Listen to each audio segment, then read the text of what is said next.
En el capítulo de hoy vamos a ver cómo la Guerra Fría llega al África.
Le toca el turno a África de la Guerra Fría.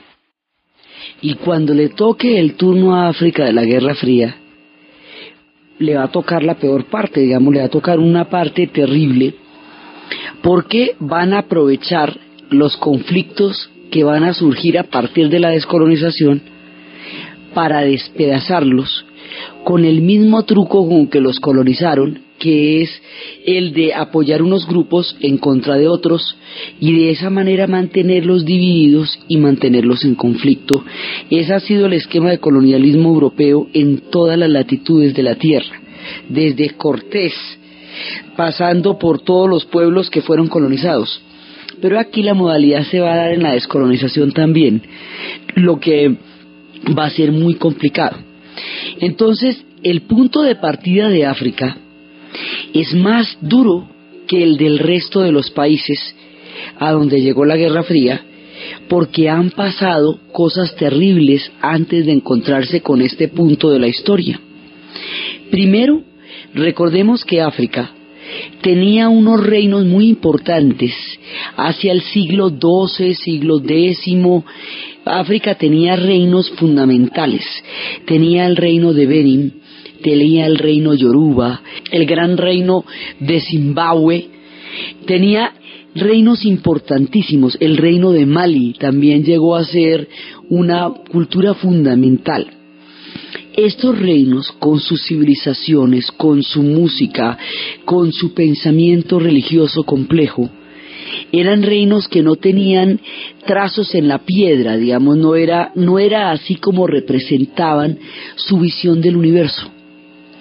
Esto va a hacer que cuando entren en contacto con los blancos, eso no se considere que su cultura es una civilización tan importante como la de cualquier otro pueblo de la tierra, porque no la representaban de la misma manera, entre otras cosas porque en la selva y en las diferentes geografías africanas era mucho más difícil preservarse a través de la piedra y de los monumentos que los europeos consideraban parte de la civilización.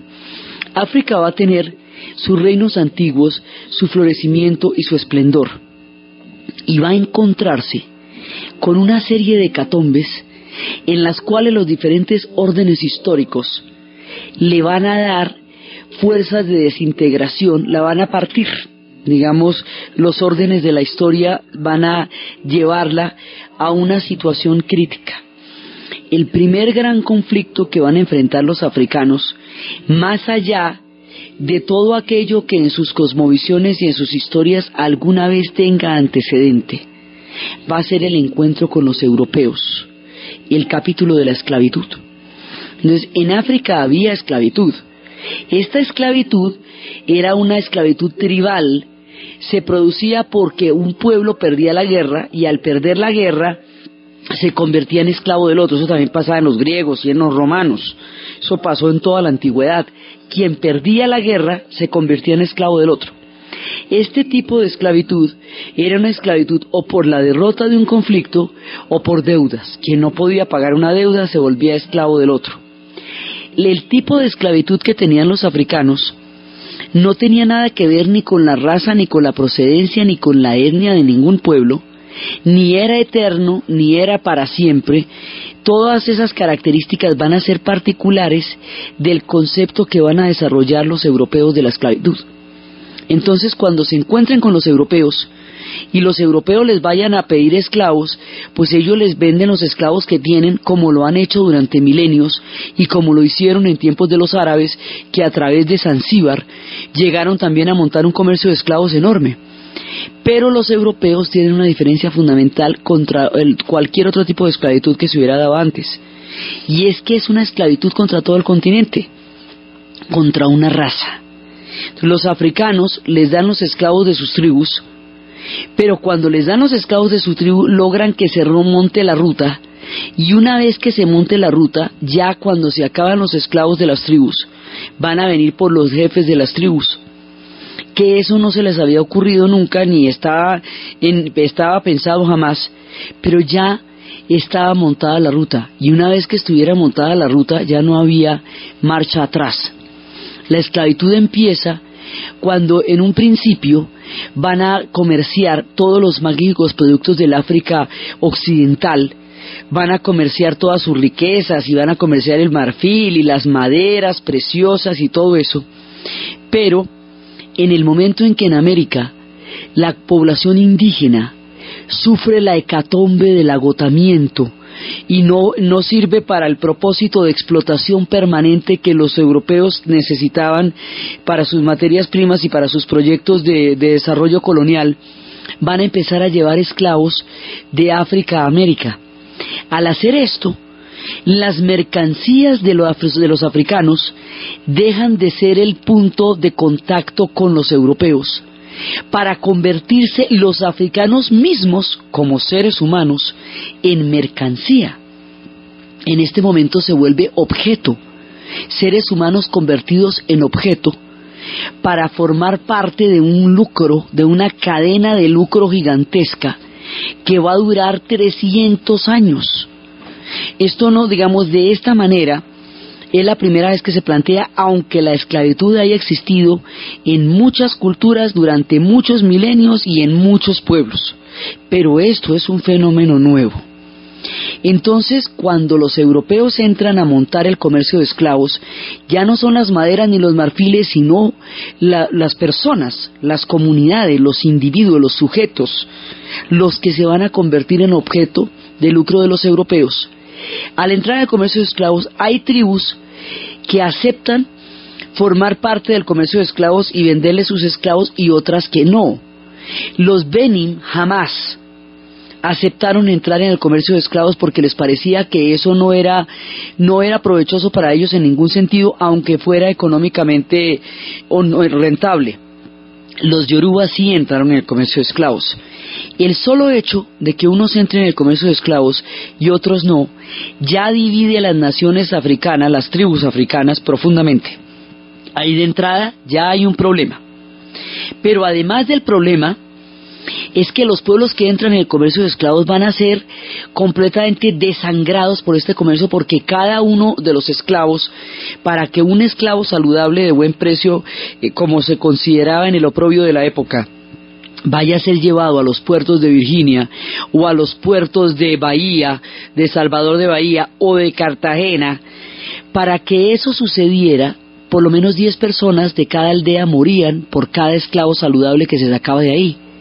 De esos esclavos se iban en las cargas, lo que llamaban las cargas, porque el lenguaje, hay que tener mucho cuidado con el lenguaje, porque el lenguaje es oprobioso en sí mismo. Cuando se les habla de mercancía, cuando se habla de la carga, todo esto, digamos, es la manera de desvestir a un ser humano de su dignidad y convertirlo en objeto, en el lenguaje que es full definitivo. Entonces se los llevan.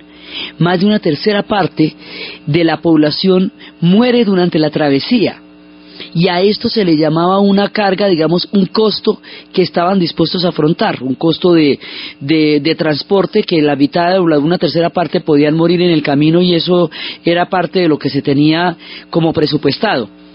Cuando lleguen a América, van a ser vendidos como esclavos, separados de sus familias, van a ser vendidos a las plantaciones y van a ser disgregados de su cultura. Esto es un cataclismo. el cataclismo que supone la esclavitud para África es del mismo tamaño del genocidio indígena para América. De la misma manera que nosotros quedamos desvertebrados por toda la tragedia del genocidio indígena que supuso la colonización en nuestras tierras, los africanos quedan desvertebrados por el tráfico de esclavos. Lo que pasa es que la historia de ellos se puede rastrear, por difícil que sea.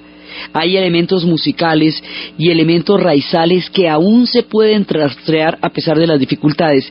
Con la nuestra es más difícil, porque hubo pueblos enteros que desaparecieron sin que podamos reconstruir nuestro vínculo con el pasado en la proporción y en la dimensión en que hubiéramos necesitado para tener raíces históricas. Es como la diferencia. Pero los dos continentes van a quedar totalmente disgregados y fragmentados por el comercio de los esclavos y por los africanos y por el genocidio indígena, los americanos. Entonces, ¿qué pasa? Después son 3 siglos de esclavitud. Cuando termina el comercio de esclavos, estamos apenas a tiempo para el colonialismo. Entonces ahí salimos de Guatemala para Guatepeor, porque se liberan los esclavos, sí, efectivamente, y viene todo el proceso para la liberación de los esclavos en el mundo entero. Pero en ese momentico es cuando los europeos están preparados para una nueva etapa colonial. Nosotros habíamos hablado de una primera etapa colonial, que es la de Portugal y la de España. Cuando la etapa colonial de los españoles termina en 1830 en todo el continente americano, empieza la etapa colonial de los ingleses, de los franceses. Los portugueses la han mantenido particularmente en África durante mucho tiempo y la mantendrán mucho tiempo más. Y ahí también es cuando cuando se va a convertir Alemania en un Estado nacional y va a querer territorios en África. Hay un momento en el siglo XIX en que Europa vuelca sus intereses sobre África, porque las materias primas que se consiguen en el África resultan fundamentales para los procesos de industrialización de los países coloniales europeos. En ese momento se van a repartir el África en la Conferencia de Berlín entre la escuadra y la espada, como cualquier lote que se vende sobre planos, cualquier edificio que se vende sobre planos. En Berlín, en la Conferencia de Berlín, se van a repartir el África entre los europeos, tierras que no son de ellos, pueblos que no son de ellos, gentes que no son de ellos, que no son suyas, y se la reparten. Y como se la reparten milimétricamente, los mapas del África quedan convertidos en mapas geométricos, como nunca es la geografía. Por eso son cuadrados o rectangulares, porque esto es, mire, a mí me hace falta un laguito, yo quiero laguito, listo, laguito para usted. ¿Y usted qué quiere? Yo montaña, listo, hagámosle montaña para usted. Entonces a mí me falta una selvita, echémosle selva. Entonces esto es con escuadra y con espada.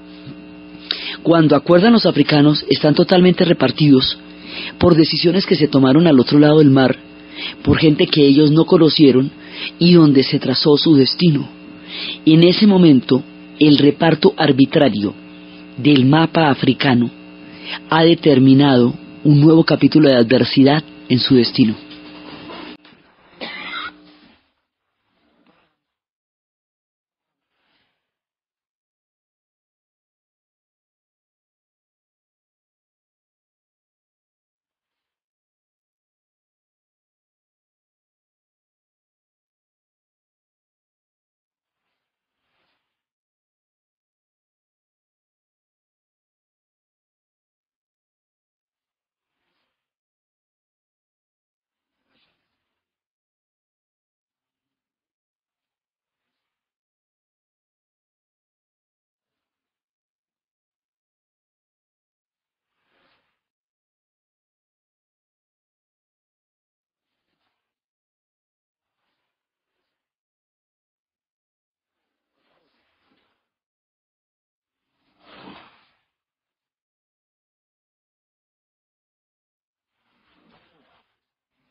Entra el colonialismo, entra dividiendo, hace varias cosas.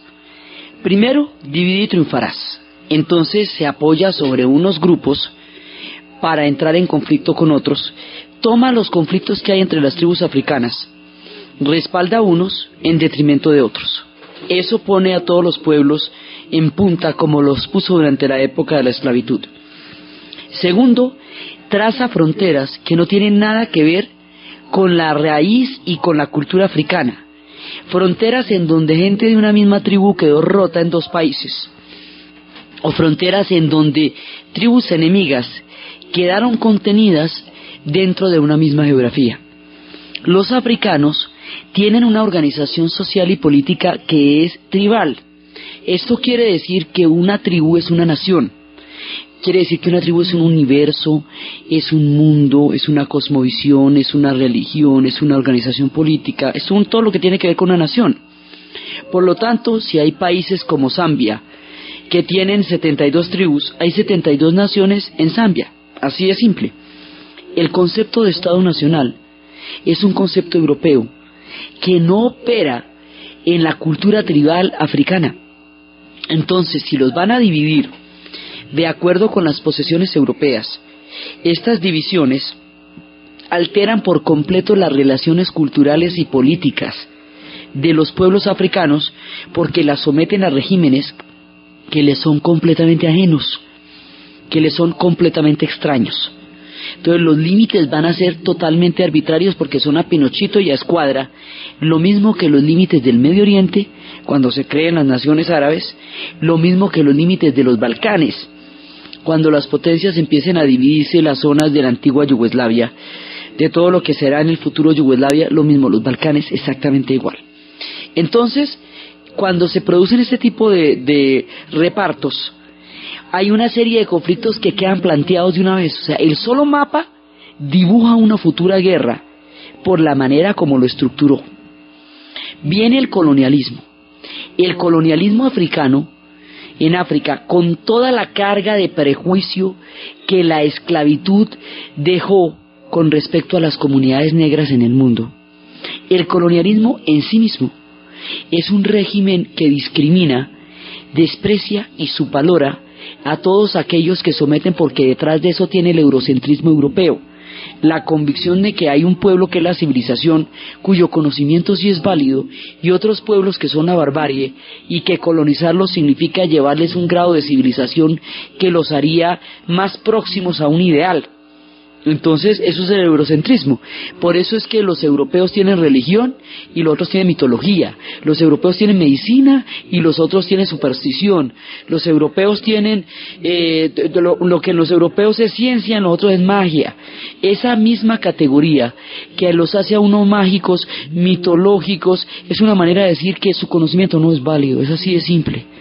Entonces, esto va llevando no solamente la carga colonial, que de suyo es muy complicada, sino la carga del prejuicio que se ha acumulado durante los 300 años, porque hay un patrón humano y que ha sido muy practicado en Occidente, que es sumamente complicado, y es convertir en víctimas, convertir en villanos a los que han sido sus víctimas. Como usted va a hacer un tráfico humano de semejantes proporciones, y va a hacer una maldad tan grande, tiene que justificar que va a hacer esa maldad mediante atribuirle a las víctimas una cantidad de fatalidades que haga que se justifique el trato que se les haga a ellos. Eso, pasa con todos los pueblos que han sido asesinados terminan saliendo a deber. Entonces, en ese momento, los africanos entran en el esquema colonial. El esquema colonial convierte a África en una despensa. En África el esquema colonial va a ser más brutal y más terrorífico de lo que fue en el resto del mundo, y hay que ver que eso fue salvaje. Esa forma tan brutal de tratar a los africanos, convertirlos en una despensa permanente, no permitirles el acceso a la educación, no permitirles el acceso a la cultura, y si en el caso de que pudieran, porque los hubo que pudieron, no se les permitía el acceso al hombre blanco, al mundo del hombre blanco. Entonces decían, es una mentira lo que ellos nos dicen. Nos dicen que si nos cristianizamos vamos a ser iguales. Nos cristianizamos y si nos siguen discriminando. Nos dicen que si estudiamos vamos a ser iguales. Estudiamos y no nos dan empleo. O sea, todos los parámetros de estudio de religión y de educación sirven para el hombre blanco, pero no sirven para el hombre negro. Todo esto va generando una cadena de odios. Y hay un caso particular donde se va a producir una tragedia muy grande. El pueblo Kikuyu es una tribu del país de Kenia. Esa tribu del país de Kenia, de lo que hoy es Kenia, esa tribu la que sale en África Mía, la película con Meryl Streep y Robert Redford, esa tribu va a sufrir 4 calamidades seguidas entre finales del siglo XIX y comienzos del siglo XX. Le va a venir una epidemia de viruela, luego le va a venir una peste bovina, luego le va a venir el hambre, y después del hambre una plaga de langosta que acaba con todos los cultivos. Al llegar las 4 plagas, los Kikuyu abandonan su territorio, porque no pueden vivir en esas tierras, pero es mientras se recuperan y vuelven. Abandonan su territorio, van a buscar prosperidad y vida en otro lado, pero son nómadas. Quiere decir que ellos vuelven a sus tierras de origen, solamente que no están allá todo el tiempo y menos después de las calamidades. Cuando eso pasa, llegan los ingleses, y cuando llegan los ingleses, piensan que esas tierras están baldías, y las toman y las poseen y las conquistan. Cuando los Kikuyu regresan, como común y corriente, como Pedro por su casa para su casa, encuentran que esas tierras ya están en manos de los hombres blancos. Intentan explicarle a los hombres blancos que esas tierras son africanas, y los hombres blancos no tienen ninguna intención de entender eso. Así que los Kikuyu empiezan por el robo de sus tierras, y ahí ya empieza el odio. La manera como el colonialismo se va a manifestar en África, desapareciendo tribus enteras, haciendo negocios increíbles, va a generar unos niveles de resentimiento muy grandes. Entonces, en Kenia hay una herida abierta, y esa herida abierta va a hacer que sea por Kenia por donde vaya a empezar la cadena de la descolonización. Los únicos que trataban humana y dignamente a los africanos eran los misioneros. Y los misioneros de la Consolata, italianos, fueron tan despreciados por los ingleses que, como contraprestación al maltrato que recibieron de ellos, enseñaron a leer a los Kikuyu. La idea de la colonización europea en África era que los africanos nunca deberían aprender a leer ni a escribir, para que la condición de despensa y saqueo fuera eterna. Cuando los prisioneros de la Consolata empiezan a enseñarles a leer y a escribir, romper ese primer aislamiento. Y por eso es que se va a dar, digamos, se va a formar una clase en Kenia, una clase lo suficientemente culta para poder empezar a plantear un proyecto, más adelante un proyecto de descolonización.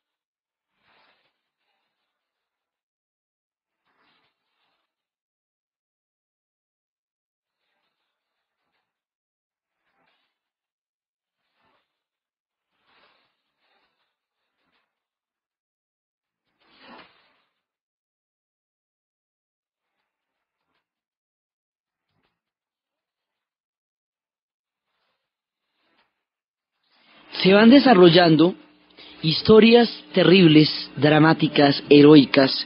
Cuando Stanley y Livingstone empezaron a buscar el nacimiento del Nilo, encontraron a través del Congo, del río Congo, porque son, digamos, historias que se van a dar en muchos terrenos. Entonces hay una que es la famosa historia de las montañas de la luna, que es donde nace el Nilo, que la contamos cuando hablábamos de Egipto, pero antes de eso también van a entrar por el Congo.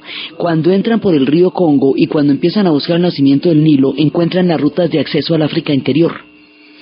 Y es la famosa historia cuando Livingstone fue a buscar el nacimiento del Nilo y se perdió, nunca volvieron a saber de él durante mucho tiempo. Y Stanley, Livingstone es escocés, y Stanley consigue de parte del gobierno belga que lo financien para ir a buscar a Livingstone. Y cuando lo encuentra, siendo el único hombre blanco en África, le dice el doctor Livingstone, supongo, la famosa frase: todas las aventuras de buscar el nacimiento del Nilo y las aventuras de buscar el río Congo hacen que ya no sea solamente a través de las costas, sino por el África interior, a través de los ríos, como entre la penetración europea. Y aquí van a empezar los repartos. Entonces van a ver las historias heroicas de Burton y de Spex y de Stanley y de Livingstone y toda la gente buscando el nacimiento del Nilo, y van a ver las otras historias buscando toda la minería. Los belgas se van a dar cuenta que a través del Congo hay una entrada buenísima de minerales, pero en los belgas no serán como imperio los que conquisten al Congo, sino un solo hombre, que será el rey Leopoldo. Por eso las ciudades se llamarán Leopoldville. Era la finca de un solo hombre, hasta que del rey, hasta que después se volvería colonia de Bélgica, pero fue durante mucho tiempo la finca de un solo hombre. Los ingleses, por su lado, tenían un proyecto de un África inglesa del Cabo al Cairo. Hágame el favor, del Cabo al Cairo, es decir, desde Sudáfrica hasta el extremo de Egipto. Los franceses se tomarían todo lo que es el África del norte, que llaman Magreb, que es el África árabe, que es lo que es Egipto, lo que es Marruecos, lo que es Mauritania, lo que es Argelia, lo que es Túnez, lo que es Libia. Todo eso es el Magreb. Por el otro lado, los portugueses, de tiempo atrás, tenían lo que es Angola, lo que es Mozambique. Los alemanes, cuando se vuelven Estado Nacional, van a entrar en Zambia y en Tanzania. La historia del Cabo, de una África inglesa, del Cabo al Cairo, se cumple casi en su totalidad, con excepción del enclave de Tanzania. Y en el sur, por el otro lado, Zambia va a ser parte, digamos, de Namibia, va a ser una colonia alemana. De esta manera también habrá colonias italianas, y también habrá enclaves italianos, y habrá un Sahara español. Entonces con esto los europeos se van a meter en todas partes. Pero en todas partes, estando como están, es en Kenia donde se prende la chispa. Es allí donde va a empezar todo el proceso. Durante la Segunda Guerra Mundial, los africanos empiezan a considerar que su situación no varía fundamentalmente dependiendo de quién gane la guerra, que si la ganan los alemanes, que si la ganan los ingleses, que si la ganan los franceses, como que si la ganan los belgas. A ellos no les hace diferencia, todos son sus amos coloniales. Después de la Primera Guerra Mundial se les prometió un nivel de independencia y de autonomía y no les cumplieron. Después de la Segunda Guerra Mundial, ¿qué les hace pensar que ahora sí les van a cumplir?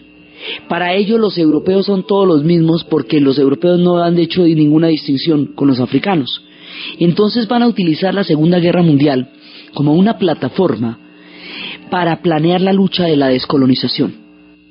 Y eso es lo que van a hacer, y por eso es la famosa frase que hemos dicho muchas veces: el amo blanco se va, pero no de Tanzania, ni de Uganda, ni de Kenia, ni del Congo. El amo blanco se va de África. Así que la Segunda Guerra Mundial es el laboratorio. Inmediatamente después, la posguerra se va a convertir en el escenario de la descolonización africana. O sea que en la posguerra, a partir de los 50 básicamente y 60, África va a vivir lo que América Latina vivió en las primeras 2-3 décadas del siglo XIX. O sea, el mismo proceso que nosotros tuvimos en 1810, 1815, 1830, lo que fue el 20 de julio, lo que fue el 7 de agosto, la batalla de Boyacá, Pichincha, Carabobo, lo mismo que van a hacer Bolívar y San Martín, lo mismo que van a hacer O'Higgins y Artigas, lo mismo van a hacer los africanos en África, pero un siglo después. Es exactamente lo mismo. Es un proceso de descolonización. Entonces, este proceso de descolonización va a estar rodeado de un margen de furia, producto de los genocidios, los desprecios y el empobrecimiento a los que ellos se han visto sometidos. Por el grado de rigor y de barbarie con que fueron tratados, esto va a tener unos ribetes de odio muy, muy pronunciados. Entre otras cosas porque quienes van a transmitir estas historias pues son a medio de quién vamos a saber la descolonización, pues de la France Press, de la BBC, es decir, vamos a conocer la descolonización por manos de aquellos de quienes se descolonizaron. Entonces por eso es que los artífices de la independencia africana aparecen como bárbaros y no como hombres que están buscando la independencia de su pueblo, lo mismo que la buscaron los americanos y lo mismo que la buscaron los europeos cuando Napoleón los tenía invadidos a todos. A ver, exactamente lo mismo. Lo que pasa es que como se descolonizan desde ellos, entonces quedan teñidos de una sombra de barbarie, como si nadie nunca antes lo hubiera hecho, y como si la barbarie fuera con natural a los procesos africanos, y no un hecho al cual quedaron conducidos por las arbitrariedades de la historia. Entonces, esto está listo, o sea, ya está planteada, ya terminó la Segunda Guerra Mundial, ellos ya vieron cómo el hombre blanco pelea, que muere fácilmente, porque en África no los dejan ni oler un rifle, pero los van a entrenar. En la Primera Guerra Mundial los llevaron a todos a pelear contra los ingleses y contra los alemanes, y en la Segunda los van a llevar, por eso es que las guerras son mundiales, porque incluían una gran cantidad de población africana, siendo un conflicto europeo, donde los africanos no tenían ni arte ni parte, ni pintaban. Había que les importaba a ellos ese conflicto tan grandote, como no fuera una enseñanza para su propio proceso en el futuro. Entonces, después de la Segunda Guerra Mundial, las cosas están servidas sobre la mesa. Falta el detonante. Y el detonante es la manera como en Kenia se va a dar un proceso de organización y un juramento de cómo empezar a sacar a los ingleses de allá. Había dos tipos de organización dentro del mundo keniano: aquellos que trabajaban en las casas y aquellos que trabajaban en el bosque. Los pueblos Kikuyu son pueblos bosquimanos. Su naturaleza es la guerra y la selva, el bosque. Entonces esto era un llamado para que la gente de las casas saliera hacia la selva, hacia los bosques. Ese llamado se decía de una manera que es Uma Uma, que significa libertad, pero los ingleses rápidamente identificaron este vocablo como con tropel, o sea, no sabían qué significaba vaina, pero eso era tropel. Entonces, para evitar que los ingleses identificaran de qué se trataba lo que estaban ellos convocando, le cambiaron el orden a las letras. Ya no se decía Uma Uma, sino Mao Mao. Mao Mao es como se va a llamar la guerrilla que va a empezar el proceso de independencia de Kenia, y Kenia es la punta de lanza por donde va a empezar toda la descolonización africana. El jefe de los Mao Mao se va a llamar Jomo Kenyatta, y a él se le conoce como se le va a conocer como la lanza ardiente, the burning spear, la lanza ardiente. Por eso cuando empezamos nuestro programa abrimos con un canto que dice: llora África, llora sangre, llora África sangre, llora sangre África. Ese que lo está cantando es uno de los principales, digamos, de una de las figuras destacadísimas del género del reggae jamaiquino, y el nombre que él se pone a sí mismo para cantar su música y para cantar a África es precisamente la lanza ardiente, the burning spear, por la figura mítica de Jomo Kenyatta, una generación después, que es cuando sale el reggae, cuando los procesos de descolonización del África ya se han completado. Por eso empezamos con él. Entonces el asunto es que aquí se empieza a dar una tensión muy grande. Dentro de la tribu Kikuyu hay un orden histórico en el cual los derechos son para los miembros de la tribu. Los que no forman parte de la tribu no están incluidos en su esquema de derechos, lo que no es solamente de los Kikuyu. Vaya, pregúntenle en las fronteras qué significa un ilegal. Uno que no es miembro de una tribu. Otra cosa, si la membresía de la tribu la da el papel y el tipo no tiene papel, no es miembro de la tribu, a ver, qué tan simple. Entonces, ellos consideraban que las afrentas hechas a los que no eran miembros de la tribu no tenían el mismo nivel de validez que lo hicieran dentro de la misma tribu. La misma cosa que hablamos, o es que contra un ilegal hay algún tipo de cosa que no se puede hacer. Entonces ellos van entrando en una confrontación, van a hacer un juramento. El juramento es un compromiso de empezar a independizar Kenia. Ese juramento cuando es detectado por los ingleses, va a ser reprimido con unos niveles de masacre tan absolutamente bárbaros. Aquí hay niveles de barbarie encontrados. Tanto la manera como los ingleses agarraron y despedazaron y ejercieron la más brutal, severa y sangrienta represión contra los pueblos de Kenia que se estaban descolonizando, como los pueblos de Kenia habrían de responder de la misma manera como fueron tratados. Luego esto va a hacer que aquí haya unos baños de sangre violentos, hasta que se van a dedicar a matar ingleses, a quemar cosechas, a robar, digamos, a robar ganado, a tomarse tierras que de todas maneras son de ellos, son las tierras de los kikuyos. Bueno, y esto llega al punto en que se fueron, pero 1, 2, 3 por mí, se fueron es ya. Entonces hay un momento en que la salida de los ingleses se vuelve precipitada.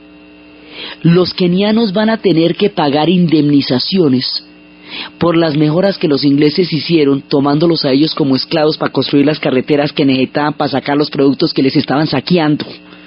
¿Sí? Entonces, imagínense. Y sin embargo tuvieron que pagarle unas indemnizaciones grandes a Inglaterra por eso.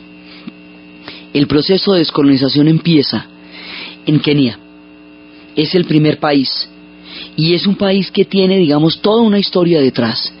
Hay una anécdota de cómo los miembros de la comunidad africana eran invisibles. Hay una anécdota de Tom Mbeki que decía que una vez llegó una mujer blanca a un despacho, a una oficina, y estaba él sentado despachando. Ella preguntó si no había nadie ahí. Él le dijo: estoy yo, señora, ¿qué se le ofrece? Ella preguntó de nuevo si no había nadie ahí. Él decía: estoy yo, señora, ¿qué se le ofrece? A la tercera vez ella dice que no hay nadie quien la atienda. Y él le dice: pero ¿cómo así si estoy yo? Y entonces ella lo denuncia por grosero y por desacato y por faltarle al respeto. Lo que ella quería decir era que al no haber ningún blanco, no había nadie. Un africano no era nadie. Bueno, por ahí es derecho. Entonces, esto va a hacer que Kenia encabece, digamos, el proceso. El otro proceso que se va a dar es el proceso del Congo. Y el proceso del Congo va a ser muy complicado, y es a través del proceso del Congo que va a entrar la Guerra Fría. Digamos, todo este cuento es para ver cómo es que va a entrar la Guerra Fría en África, y cómo es que la Guerra Fría va a alterar profundamente las relaciones entre los africanos, y va a producir una catástrofe más. Después de la catástrofe de la esclavitud, después de la catástrofe del colonialismo, la descolonización, metida dentro del engranaje de la Guerra Fría, va a traer otro tipo de infortunios, porque van a polarizarse también. Cuando un pueblo se descolonializa, tiene que entrar a decidir qué tipo de nación va a ser, porque en el régimen colonial no existe una nación, sino una subordinación a un poder extranjero. Descolonizarse es sacar a un extranjero de donde está gobernando. Entonces, bueno, todo el mundo se pone de acuerdo en sacar al extranjero, ahí no hay ningún problema. Vamos, eso es bravo, pero normal. Pero una vez que se vayan, ¿qué vamos a hacer con la nación? Entonces, una vez que se van, vienen las mismas preguntas de siempre. ¿Vamos a hacer un Estado federal o vamos a hacer un Estado unitario? ¿Nos vamos a dividir? ¿Qué tipo de gobierno vamos a tener? ¿Vamos a tener un gobierno centralizado? ¿Vamos a tener un gobierno tribal? ¿Vamos a tener un gobierno de las diferentes tribus? Todo lo mismo que nosotros nos tuvimos que plantear cuando nos descolonizamos, y las mismas guerras civiles que ahogaron 100 años a los argentinos, las 40 guerras civiles del coronel Aureliano Buendía que vivimos nosotros en 100 años de soledad y en carne viva. Todo lo mismo que nosotros vivimos lo van a vivir los africanos en las mismas condiciones. Después de la descolonización viene la guerra civil, porque la descolonización implica una cantidad de decisiones sobre qué tipo de países se van a hacer, que hace que las fracciones que estuvieron de acuerdo para expulsar a la potencia colonial no se puedan poner de acuerdo para la foto, para saber qué tipo de país van a tener.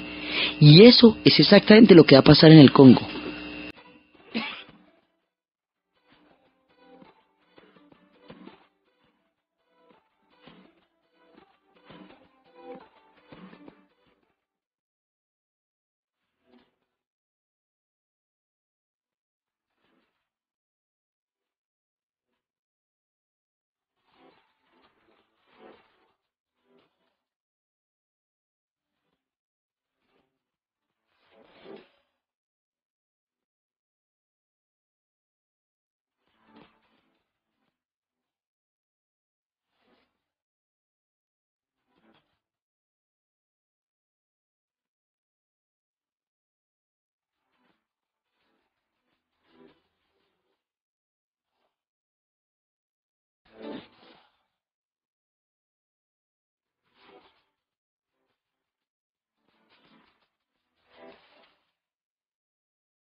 Entonces hay unas reglas del juego que se van a respetar en la descolonización.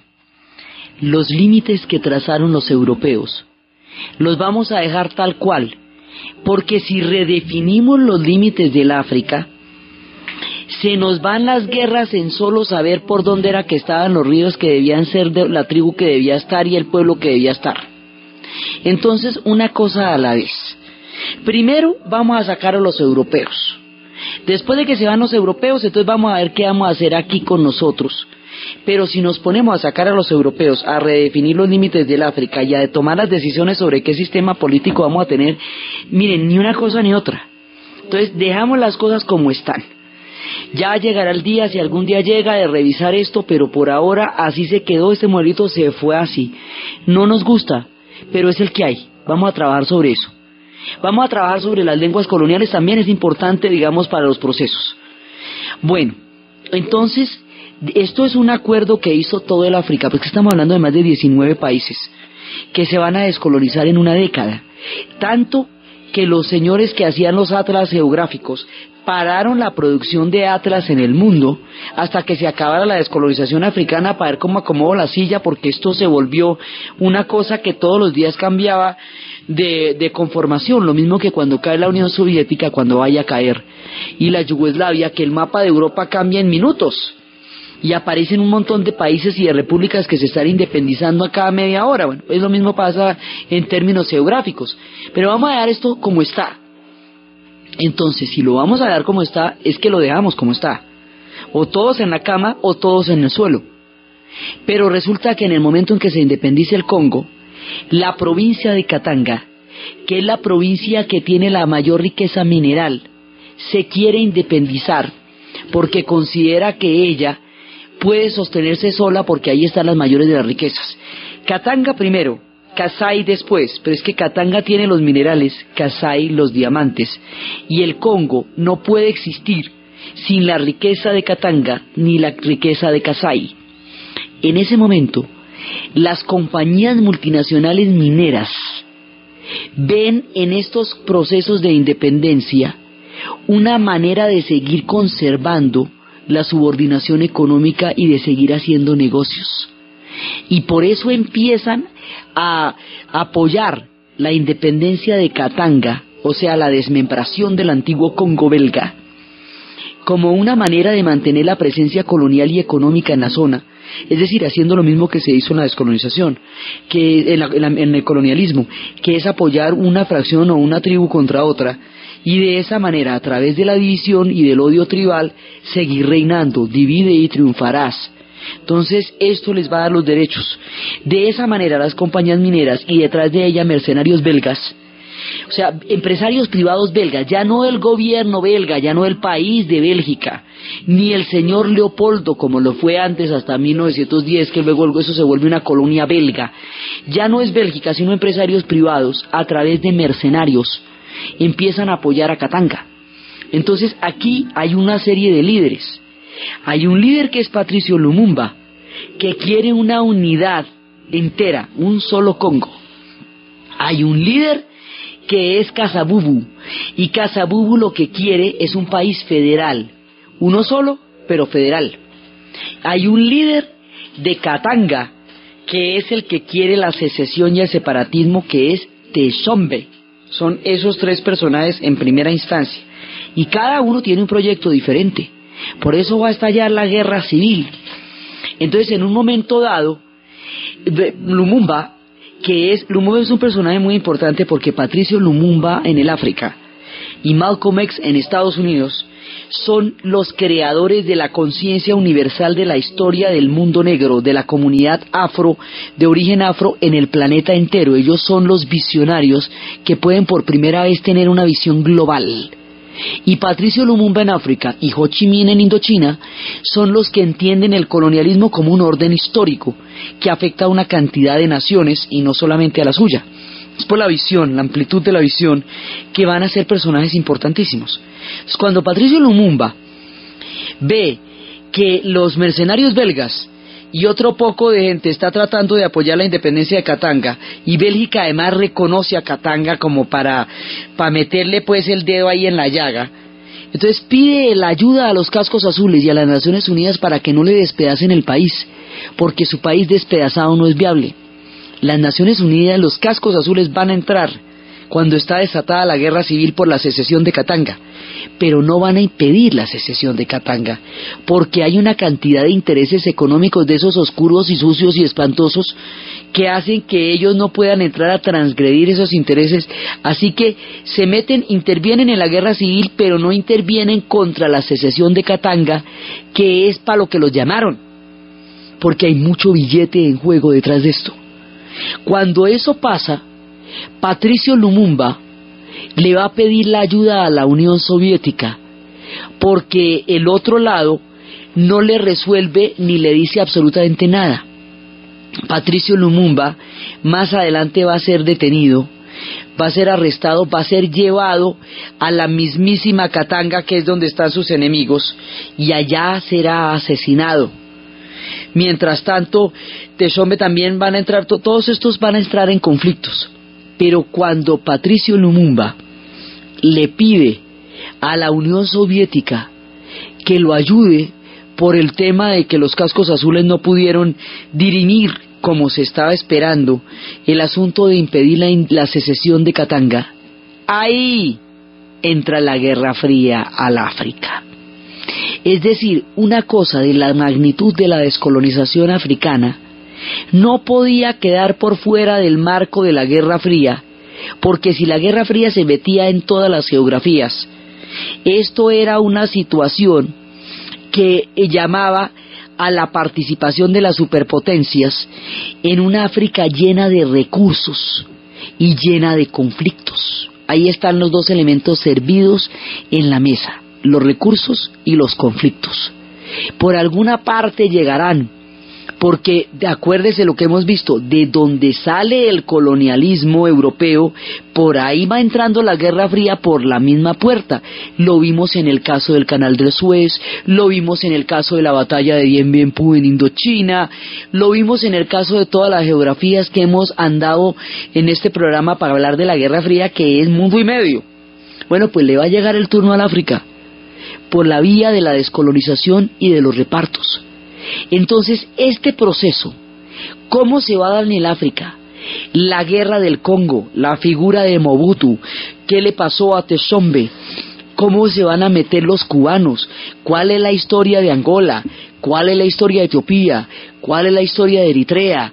¿Cómo se les van a dar armas de fuego automáticas a pueblos que han tenido luchas ancestrales a punta de lanzas y convertir en ríos de sangre lo que antes fueron los honores de los guerreros? Y los repartos que la Guerra Fría van a hacer del continente africano, ya curtido en penurias y a punto de una más, es lo que vamos a ver en el siguiente programa. Entonces, desde los espacios de los conflictos tan grandes de la descolonización africana, de los gritos de los Kikuyu en el bosque, del mundo de los pueblos del África que durante tanto tiempo recorrieron nómadas las planicies y las sabanas y que ahora enfrentaban los órdenes mundiales más brutales de la historia, en la narración Diana Uribe, en la producción Jessy Rodríguez, y para ustedes feliz domingo.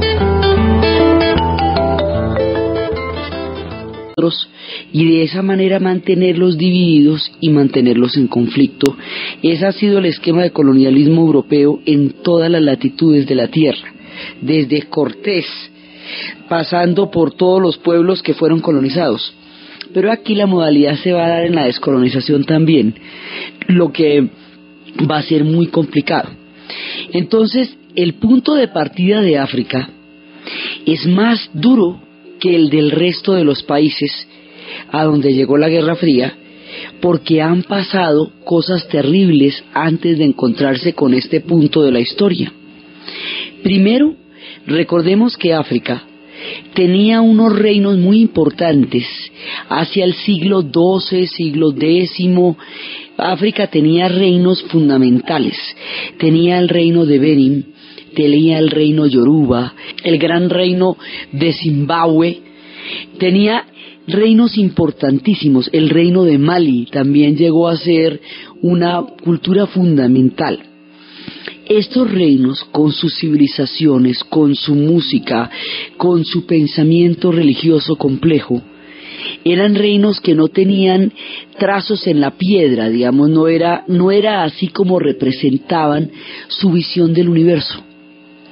Esto va a hacer que cuando entren en contacto con los blancos, eso no se considere que su cultura es una civilización tan importante como la de cualquier otro pueblo de la tierra, porque no la representaban de la misma manera, entre otras cosas porque en la selva y en las diferentes geografías africanas era mucho más difícil preservarse a través de la piedra, como lo hicieron en tiempos de los árabes, que a través de Zanzíbar llegaron también a montar un comercio de esclavos enorme.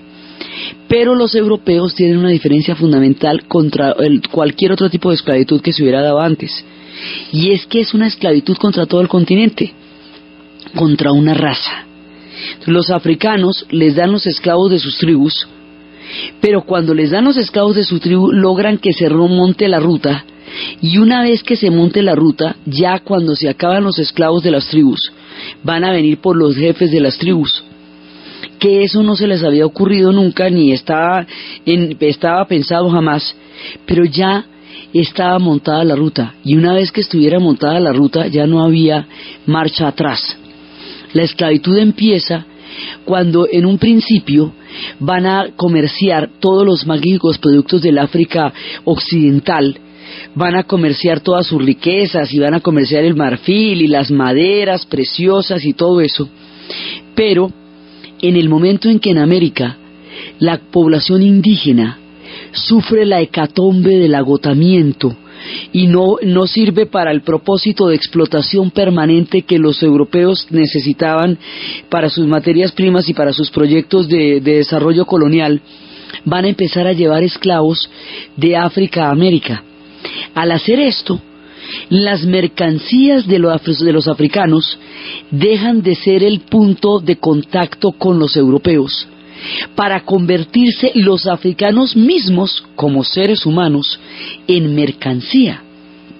En este momento se vuelve objeto, seres humanos convertidos. En el capítulo de hoy vamos a ver cómo la Guerra Fría llega al África.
Le toca el turno a África de la Guerra Fría.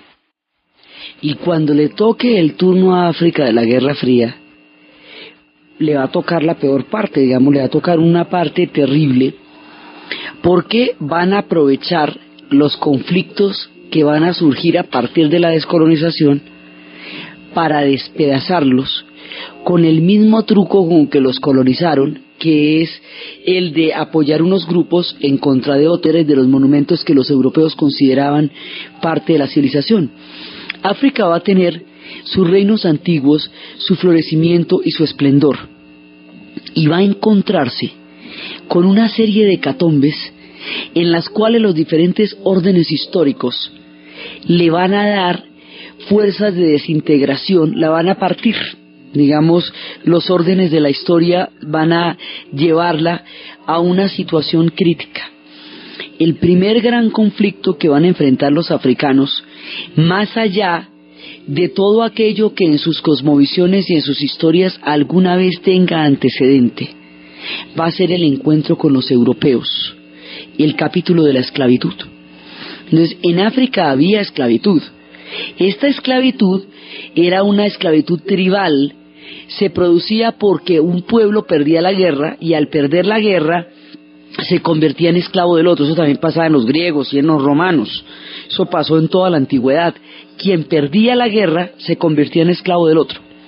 Este tipo de esclavitud era una esclavitud o por la derrota de un conflicto o por deudas. Quien no podía pagar una deuda se volvía esclavo del otro.